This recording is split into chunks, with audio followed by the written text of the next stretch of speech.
Hello my students. तो आज हम लोग अपना नेक्स्ट क्लास का जो सेशन है उसे स्टार्ट कर रहे हैं। और इसमें हमने कुछ क्वेश्चंस किए थे, कॉन्सेप्ट समझा और चार पांच क्वेश्चन हो गए थे। तो उसी सीरीज में ये क्वेश्चन नंबर नेक्स्ट है और यहाँ पे दिया गया है, check whether 6 raise to the power n can end with the digit 0 for any natural number. कुल मिला के आपको ये बताना है कि 6 raise to the power n इस नंबर को जब एक्सप्रेस करेंगे तो उस नंबर में लास्ट डिजिट 0 आएगा। लेकिन यहाँ पे n का वैल्यू क्या होगा? n बोला है any natural number n।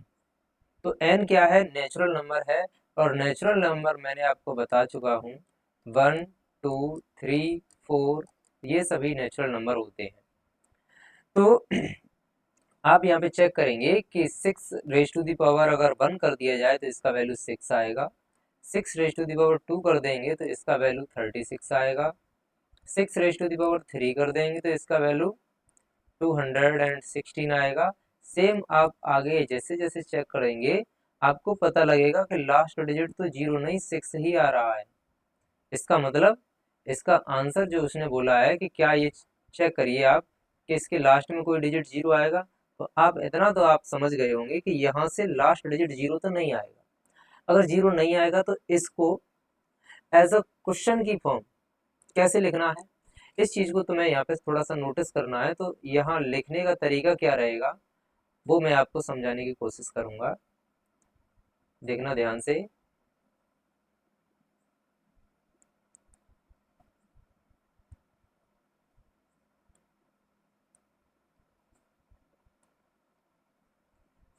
Question हम लोग यहाँ पे ये बोलेंगे कि 6 जो नंबर है उसके आप फैक्टर करके देखो।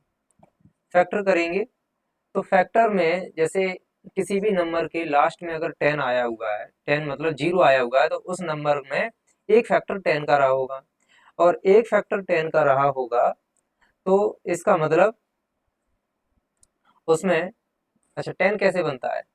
10 10 नंबर के लिए 2 एंड 5 का मल्टीपल चाहिए तभी 10 बनेगा। इसका मतलब इस 6 raise to the power n का जो लास्ट डिजिट हम बोलना चाह रहे हैं कि 0 है, तो मीन्स यहाँ जो भी नंबर बनेगा उसमें 10 रहा होगा।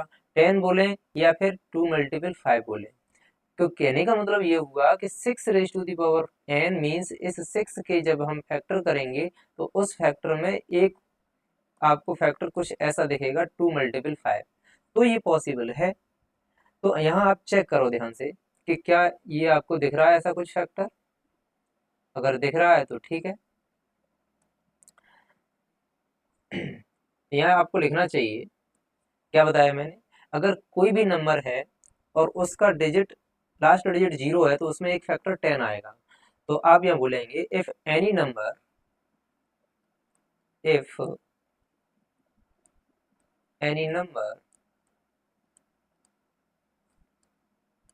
कैन एंड, नो ऐसे नहीं, if any number ends with the digit 0, अगर किसी भी नंबर का एंड 0 पे हो रहा है तो आप ये बोलेंगे it should be it should be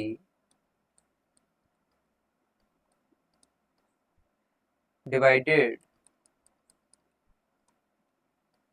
divided by 10। तो वो नंबर 10 से डिवाइड होगा। 10 से डिवाइड होगा ऐसे आप बोल दो, या फिर अब ये बोल दो और 2 मल्टीपल 5। 10 को ही तो 2 मल्टीपल 5 बोलते हैं, तो आप बोलेंगे यस। लेकिन यहाँ आपने चेक किया ये 6 raise to the power n के फैक्टर, यहाँ बोलेंगे prime factor of prime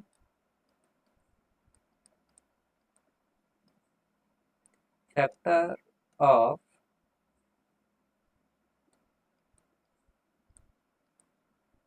6n, इसके प्राइम फैक्टर क्या आएंगे? 2 मल्टीपल 3 होल पावर n। क्या इसके जो हमने फैक्टर किए हैं उसमें कहीं भी 5 दिख रहा है? 5 नहीं दिखा। लेकिन जब तक 2 एंड 5 का पेयर नहीं बनेगा तब तक 10 बनेगा ही नहीं। तो आप यहाँ से इतनी बात तो समझ गए कि यहाँ 10 नहीं बन पाएगा। ठीक है, लेकिन इसको आगे कैसे लिखना है? तो हम यहाँ लिखेंगे here 5 is not a factor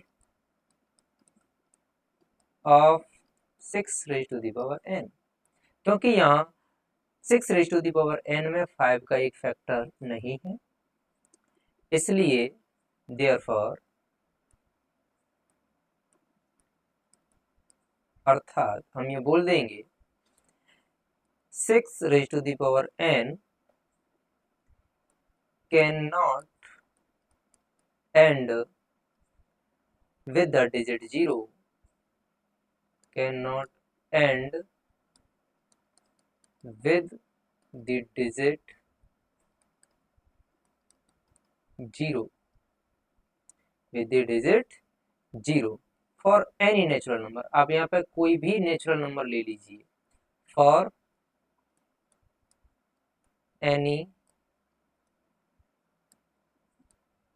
natural number, किसी भी नेचुरल नंबर के लिए यहाँ पर 6 raise to the power n 0 पर डिजिट 0 लास्ट डिजिट में नहीं देगा। इसमें समझने का प्रोसेस अलग है, लेकिन क्वेश्चन को सॉल्व ऐसे ही करना। आपको यहाँ पे लग रहा होगा हमने कुछ सॉल्व सा तो ऐसा कुछ किया नहीं है, सिर्फ लैंग्वेज लिख दी है, तो ऐसे ही लिखा जाएगा। जो समझने का तरीका था वो मैंने आपको पहले समझा दिया। ठीक है, चलिए आई होप आपको ये क्वेश्चन समझ में आया होगा। नहीं समझ में आया एक बार इसी को थोड़ा सा रिवर्स करके एक बार दोबारा देखें, समझ में आ जाएगा। नेक्स्ट क्वेश्चन चलते हैं अपना। क्वेश्चन नंबर 6 है,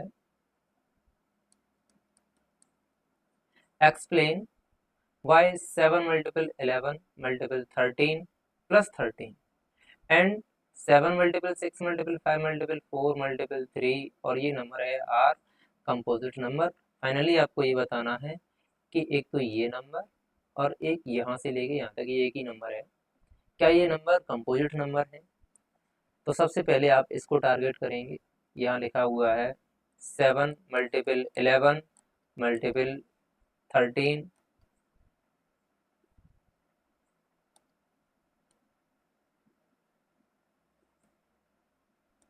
7 मल्टीपल 11 मल्टीपल 13 प्लस 13। और आपको मालूम है कंपोजिट नंबर क्या होते हैं? इफ एनी नंबर, कोई भी नंबर हो जिसके मोर देन 3 फैक्टर हो जाए, मोर देन 2 फैक्टर हो जाएंगे, उसको हम कंपोजिट नंबर बोलते हैं। तो हमारा यहाँ पे टारगेट क्या है? इसके फैक्टर चेक करना। तो आप लोग यहाँ पे देखेंगे ये एक नंबर है और एक नंबर ये है, तो इन दोनों में 13 एज अ कॉमन, तो आप कॉमन ले लेंगे। इधर रह जाएगा 7 मल्टीपल 11 प्लस यहाँ 1 रहेगा 13 मल्टीपल ब्रैकेट में इसका आपने प्रोडक्ट किया तो 77 प्लस 1 13, ये हो जाएगा 78।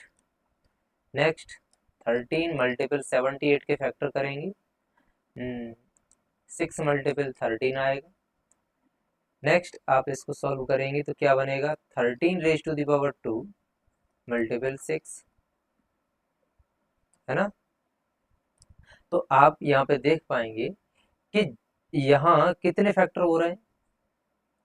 13 भी फैक्टर है इसका, 6 भी फैक्टर है, और इसका खुद भी अपने आप का भी कोई भी नंबर, एक जो भी नंबर होगा वो इसका फैक्टर हो जाएगा। 1 तो सबका फैक्टर होता ही है। तो फाइनली आप यहाँ ये बोलेंगे, now we can say, now we can say this number, this is a composite number, composite number। बहुत ज़्यादा इसमें कुछ था ही नहीं, बहुत सिंपल क्वेश्चन है। और मुझे नहीं लगता आप लोग सेकंड वाला ये क्वेश्चन पार्ट नहीं कर पाएंगे। उसमें क्या है, आप 5 कॉमन ले लेंगे और सेम प्रोसेस रहेगी, आप कर लेंगे खुद से। Next question, question number 7। इस क्वेश्चन में जितनी लेंदी इसकी लैंग्वेज है, लेकिन क्वेश्चन उतना ही छोटा है, ध्यान से समझना। देयर इज अ सर्कुलर पथ अराउंड अ स्पोर्ट फील्ड। कोई एक स्पोर्ट फील्ड है, उसके चारों तरफ, सपोज एक ये स्पोर्ट फील्ड है, इसके बाहर बाहर, इसके बाहर बाहर यहाँ कुछ, ये एक सर्कुलर पथ है और इसमें 2 स्टूडेंट रनिंग कर रहे हैं, है ना। तो वो दिया गया है, Sonia takes 18 minute. Suppose Sonia यहाँ से रनिंग स्टार्ट करती है इधर साइड, और एक राउंड लगाने में उसको 18 मिनट लगते हैं to drive 1 round of field, while Ravi takes 12 minute for the same. Ravi यहीं से इस राउंड को कंप्लीट करता है तो उसको 12 मिनट लगती हैं। Suppose they both start at the same point and the same time and go in the same direction. Ravi and Sonia दोनों सेम डायरेक्शन में जाते हैं, सेम पॉइंट से स्टार्ट करते हैं, और दोनों को टाइम डिफरेंट डिफरेंट लगता है। रवि को कितना लग रहा है, 12 मिनट, और सोनिया को 18 minute. Next, after how many minutes, तो कितने टाइम बाद, कितने मिनट बाद विल दे मीट, फिर से वो मिलेंगे उसी स्टार्टिंग पॉइंट पर। तो इस कंडीशन में हम लोगों को क्या करना है, इनका जो टाइम दिया गया है 18 मिनट एंड 12 मिनट, इनके हम कर लेंगे फैक्टर। तो 18 के फैक्टर आएंगे 3 मल्टीपल 3 मल्टीपल 2। आप इसको 2 मल्टीपल 3 मल्टीपल 3 कर दो, उसमें कोई दिक्कत वाली बात नहीं। ऐसे ही इसके 3 multiple 2 multiple 2। Now we can find, हम यहाँ पे ये फाइंड कर सकते हैं कि इसका एलसीएम क्या होगा। तो एक बार एलसीएम फाइंड करने की कोशिश करो। एलसीएम, एलसीएम कितना आएगा, पहले जो पेयर मिल रहा है उस पेयर को ले लो, तो यहाँ से आ गया 2, और जो पेयर नहीं है, एक ये भी पेयर है इसका, तो हो जाएगा 3। अब इस 2 का कोई पेयर नहीं है तो 2 भी आ जाएगा, इस 3 का पेयर नहीं है तो ये 3 आ जाएगा। जब आप इसका मल्टीपल करेंगे तो आंसर आएगा 6 मल्टीपल 6 36।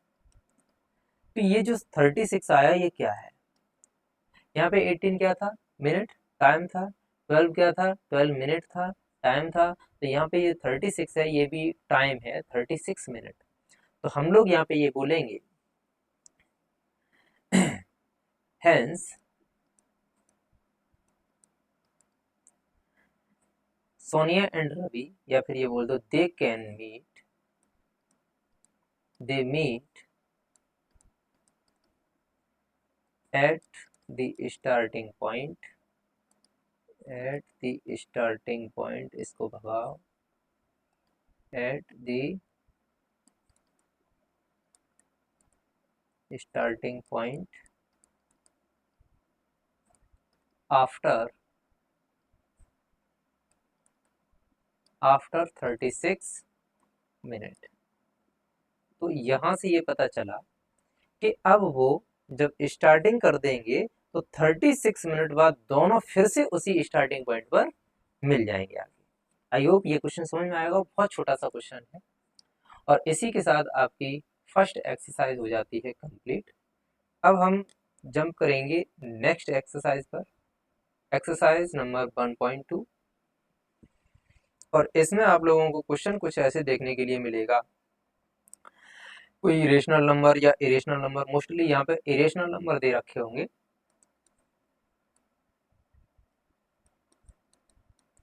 और उन इरेशनल नंबर को ये प्रूव करना पड़ेगा कि क्या वो इरेशनल ही है या रेशनल है।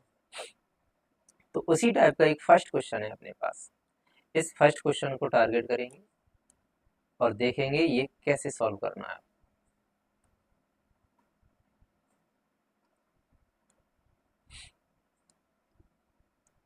चलिए तो यहाँ जब मैं इस क्वेश्चन को सॉल्व कराऊंगा तो आप इतनी बात याद रखना कि जब मैंने आपको रेशनल इरेशनल सिखाया था तो वहाँ पे क्या क्या बताया, उसी के कुछ पॉइंट मैं यूज करूंगा, क्योंकि मैं सारे पॉइंट्स पहले आपको डीपली बता चुका हूँ। आई होप आप लोगों ने उस लेक्चर को देखा होगा ढंग से। जब भी आपको ये ऐसा दिया हो कि √5 इज इरेशनल प्रूव करना हो, तो यहाँ हम लोग लेट कर लेंगे इसके just opposite, let √5 is rational.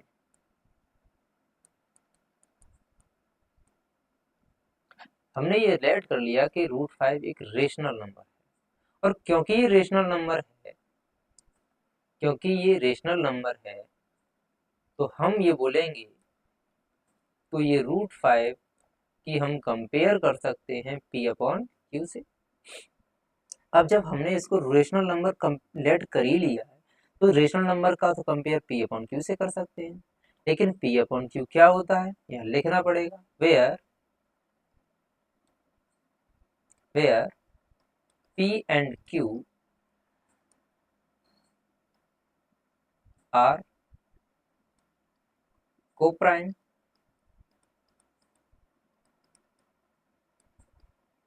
इस क्वेश्चन को बहुत अच्छे से समझना, ये एक्सरसाइज आपकी इतनी इंपॉर्टेंट है कि इसमें से एक क्वेश्चन 100% बोर्ड एग्जाम में बनता ही बनता है, आपको पहले ही बता दे रहा हूँ। और ये क्वेश्चन हर स्टूडेंट से आते भी नहीं है, तो आप लोग थोड़ा सा ध्यान से समझें। इसकी लैंग्वेज कई सारे टीचर लेंदी कराते हैं, समझ में नहीं आती, बुक्स में भी कुछ ऐसी लैंग्वेज दी है जो समझ में कम आती है। तो मैं ये कोशिश करूंगा कि आपको अच्छे से समझ में आए, ऐसी सिंपल लैंग्वेज को यूज करने की कोशिश करेंगे, है ना। हमने सबसे पहले क्या लेट किया कि ये रेशनल नंबर है, और जब रेशनल नंबर हो ही गया तो इसका P/Q से कंपेयर कराया, P/Q से कंपेयर कराया, लेकिन यह बताना पड़ेगा P&Q क्या है, तो हमने बोला वेयर P&Q आर को प्राइम। नेक्स्ट, अब आप लोगों को क्या करना है, इसका डिनोमिनेटर 1 लेट करना है और यहाँ क्रॉस मल्टीपल करना है। जब Q का मल्टीपल √5 में करेंगे तो हो जाएगा √5 Q इक्वल 1 मल्टीपल P हो जाएगा P। नेक्स्ट लाइन में ये फिक्स रहता है कि इनका बोथ साइड स्क्वायर करते हैं, स्क्वायरिंग ऑन बोथ साइड,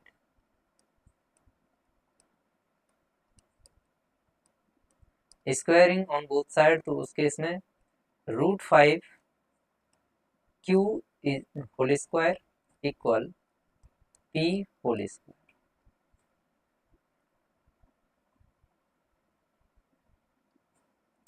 क्या बनेगा, √5 का स्क्वायर होता है 5, Q का स्क्वायर हो जाएगा Q स्क्वायर, 5Q स्क्वायर, इधर P का स्क्वायर P स्क्वायर ही रहेगा। यहाँ से हम लोग क्या करेंगे, 5 जो मल्टीपल फॉर्म में है उसको हम डिवाइड में ट्रांसफर कर सकते हैं, Q square is equal to P square upon 5। यहाँ थोड़ा सा ऑब्जर्वेशन पे ध्यान देना, हम लोग क्या कहना चाह रहे हैं, हम लोग कहना चाह रहे हैं कि P स्क्वायर को आपने 5 से डिवाइड किया तो क्वेश्चन आया Q स्क्वायर, है ना। तो यहाँ लिख देंगे here P square is divisible by 5, P square is divisible by 5, P square 5 से डिविजिबल है, एंड अगर बेटा यहाँ ओनली P होता, अगर कहीं भी P स्क्वायर 5 से डिविजिबल है तो ओनली P भी 5 से डिविजिबल होगा, तो यहाँ लिखेंगे P is also divisible by 5, P भी 5 से डिविजिबल हो जाएगा। अब आपको क्या करना है, यहाँ जब हमने स्क्वायर कर दिया इसका, तो इसको आप इक्वेशन नंबर 1 लेना, और इक्वेशन नंबर 1 में अब हम कुछ और एक्टिविटी करेंगे। क्या? यहाँ अगेन लेट करेंगे, अगेन लेट इस पी स्क्वायर को कुछ लेट कर लेंगे, पी स्क्वायर को कुछ लेट कर लेंगे, तो P square is equal to, उसको लेट करते हैं जिसके साथ कुछ नहीं होता, जैसे इसके साथ 5 है तो इसे क्यू स्क्वायर को कुछ लेट नहीं करेंगे, पी स्क्वायर के साथ मल्टीपल में कुछ नहीं है तो पी स्क्वायर को कुछ लेट कर लेंगे। सपोज आपने लेट किया एक्स, लेकिन आपको इतना भी याद रखना है, यहाँ यहाँ पे क्या था 5, तो 5 का ही कोई मल्टीपल होना चाहिए। सपोज हमने लिया 5 स्क्वायर, नो 5, और यहाँ पे स्क्वायर लगाए तो इधर भी स्क्वायर नंबर लेट करेंगे तो ये हो जाएगा 25 और एक्स स्क्वायर। ठीक है, हमने यहाँ जो भी नंबर लिया उनका स्क्वायर, अगर ऐसे आपको समझ में नहीं आ रहा है तो एक लाइन थोड़ी सी बढ़ा लेंगे, लेकिन समझ में आना चाहिए। इसको हटा दो, यहाँ लेट करो p is equal to, P square नहीं p, p is equal to, यहाँ 5 है तो यहाँ भी 5, और कोई वेरिएबल अपनी तरफ से एक्स वाई जेड, तो हमने लिया x, हमने ओनली p को लेट किया 5x। अब क्या करेंगे, इस वैल्यू को ना इक्वेशन फर्स्ट में अप्लाई करेंगे, इक्वेशन फर्स्ट में अप्लाई करो, तो यहाँ लिखेंगे from equation first, from equation first. Equation first क्या है, 5q square equal P square, लेकिन p का तो वैल्यू हम लेट कर चुके हैं, क्या 5x, और p पे स्क्वायर था तो इस पे स्क्वायर हो जाएगा। वेरी गुड, यहाँ बनेगा 5q square is equal to 5 का स्क्वायर 25 एंड एक्स स्क्वायर। अब आप लोगों को क्या करना है, 25 का डिवाइड करना 5 में, तो 5q square upon 25 is equal to X square. 5 से 25 कैंसिल कर देंगे तो क्या आएगा, X square is equal to Q square upon 5। तो ये आपका आया Q square upon 5, Q square को 5 से डिवाइड किया तो क्वेश्चन आया एक्स स्क्वायर। इसका मीन्स क्यू, जैसे हमने यहाँ पे लिखा P square is divisible by 5, तो यहाँ भी लिखेंगे क्यू स्क्वायर इज डिविजिबल 5। जब पी स्क्वायर 5 से डिविजिबल है तो पी भी हो गया, तो यहाँ हो जाएगा Q is also divisible by 5। इसको हम लिखेंगे नेक्स्ट पेज पर, here Q square is divisible by 5 and q is also divisible by 5। सो अब ध्यान से समझना, यहाँ हमने क्या बोला, यहाँ हमने बोला p इज डिविजिबल बाय 5, और इसमें हमने बोला q is divisible by 5, means 5 से p भी डिविजिबल हो रहा है, 5 से q भी डिविजिबल हो रहा है ना, तो इसका मतलब ये 5 इसका फैक्टर है, ये 5 इसका फैक्टर है, और हमने पहले ही लेट किया था कहीं स्टार्टिंग में कि ये दोनों को प्राइम है, और को प्राइम का तो कोई फैक्टर होता ही नहीं। तो यहाँ क्या ये P एंड Q को प्राइम है? नहीं है, तो हम यहाँ लिखेंगे सो वी कैन से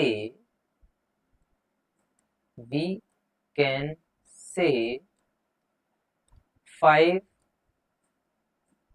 एज अ फैक्टर, थोड़ा सा अलग तरीके से लिखते हैं,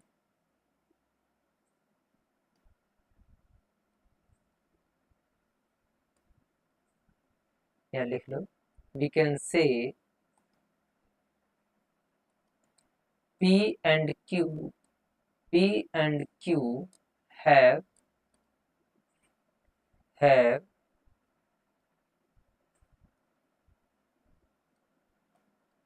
5 as अ फैक्टर। ये 5 क्या है? पी एंड क्यू का फैक्टर है। तो हम लोग यहाँ बोलेंगे हेंस, या फिर हेंस छोड़ो,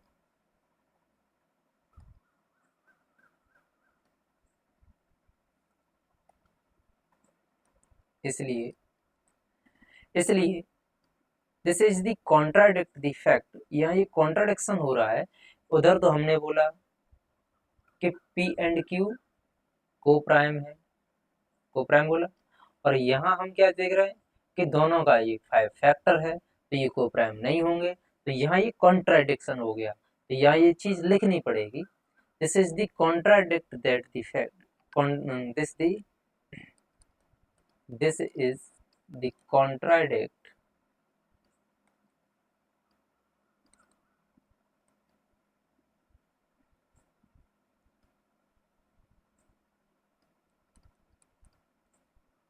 that P and Q are co-prime।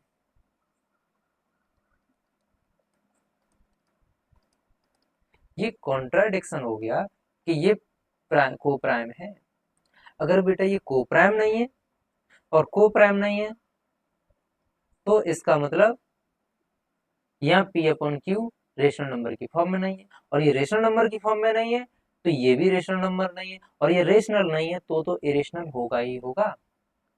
बस हो गया क्वेश्चन का एंड। तो हम यहाँ बोलेंगे देयरफॉर, प्रूव हो गया, therefore √5 is a irrational number. बस इतना सा प्रूफ है। थोड़ा सा दोबारा देखने की कोशिश करना, नहीं समझ में आया हो तो दोबारा देख लेना, लेकिन मुझे लगता नहीं कि इससे ज़्यादा कोई शॉर्ट तरीका होगा, है ना। तो इसमें जो और भी क्वेश्चन है इस एक्सरसाइज के, वो भी सारे ऐसे ही सिंपल सिंपल क्वेश्चन है। और यहाँ से मैंने तुम्हें पहले बता दिया कि कितनी इंपॉर्टेंस एक्सरसाइज है। एक क्वेश्चन डेफिनेट बनेगा ही बनेगा बोर्ड एग्जाम में, तो थोड़ा सा ध्यान से समझना इसको, एक बार दो बार, और खुद से प्रैक्टिस करना तो अच्छे से समझ में आएगा। ठीक है, आज के लिए इतना ही। थैंक यू, धन्यवाद, जय हिंद, जय भारत।